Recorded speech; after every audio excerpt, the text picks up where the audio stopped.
சென்னையில நீங்க எந்த கஃபேக்குள்ளார போனாலுமே, அங்க முதல்ல உங்க கண்ல படுறது இந்த ப்ரௌனியா தான் இருக்கும். இது எப்படி பண்றாங்க? என்ன? அப்படின்றது எனக்கு எதுவுமே தெரியாது.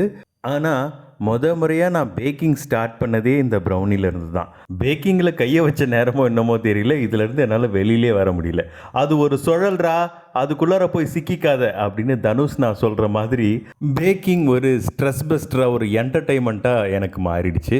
இதோடைய ரெசிபி டீட்டெயில்ஸ் வந்து ரொம்ப சிம்பிள், செய்யறதும் ரொம்ப ஈஸி.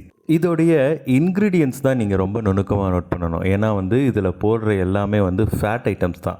டார்க் காம்பவுண்ட் சாக்லேட்டுன்றது வந்து டார்க் சாக்லேட் கிடையாது. அதோட இன்கிரீடியன்ட்ஸ நீங்க செக் பண்ணி பார்த்தீங்கன்னா, அதில ஃபுல்லா ஃபேட்டி வெஜிடபிள் ஆயில் தான் இருக்கும். ஸோ இத வீட்டிலேயே செஞ்சு சாப்பிடுங்க.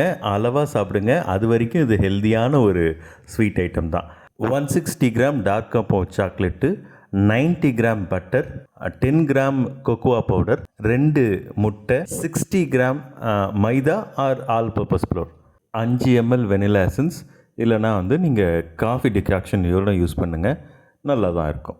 ரெசிபி டீட்டெயில் வந்து கம்ப்ளீட்டாக நான் என்னுடைய கமெண்ட் செக்ஷனில் கொடுத்துருக்கேன். தேவைப்படுறவங்க அதில் பார்த்து திருப்தியாக சாப்பிடுங்க. ருசியாக சாப்பிடணுன்னா மெனக்கட்டுறதுல தப்பே இல்லை.